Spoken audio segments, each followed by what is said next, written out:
All right, now that I have had a couple weeks of teletherapy under my belt, I feel like I finally found the best way for me to organize my sessions and organize my materials. What I was doing was organizing and making a schedule within a Google Doc. And then any links that I had, I was opening up and having all my browser tabs open before my session, then closing them, finding my other schedule before I logged into my next session, and it was kind of becoming a mess. So I found it's really easy to put everything within Google Slides because a lot of activities can just live here, and anything that you need to put a link to, you can just create a hyperlink and link out. So 2 tricks that I've done to just make this look a little bit smoother is a lot of my activities were more square. So I just went to page setup and changed the margins of the slide so that it looked a little nicer and fit my activities. I just randomly typed in numbers till it looked the way I wanted it to look. Then to shrink down your tools and get a better view of your activities, I know there has to be a better way to do this. I haven't figured it out. So Control- will shrink down your tools. You can still see your schedule there on the side. Control+ will just bring everything back up so that you can see your tools there again. So you can click through these slides at the beginning of your session to show your student what you have to expect. And it's also just a nice way for you to know you have everything organized. I have a separate slide deck for each of my students, so I just need to open up the next one and I know everything's linked there for my next session. So I've talked about these interactive PowerPoints or interactive slides. So again, this will just live right here within my schedule. I'll have my student who's working on articulation say, move the violet, we move it, and they found their character. So that was a hit. I've been using a lot of YouTube videos. So instead of navigating to a new tab for YouTube, you can embed the videos right within your slides.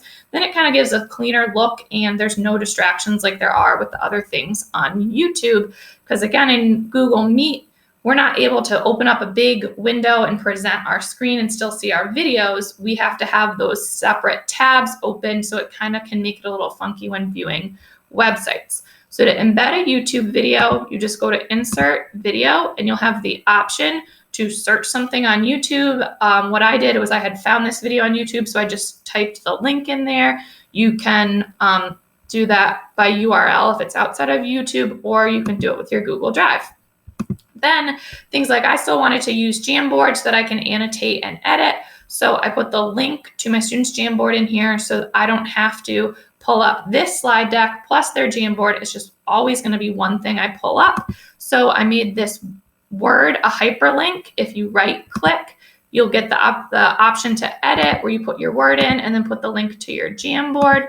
I also made this picture hyperlink to go to that same Jamboard.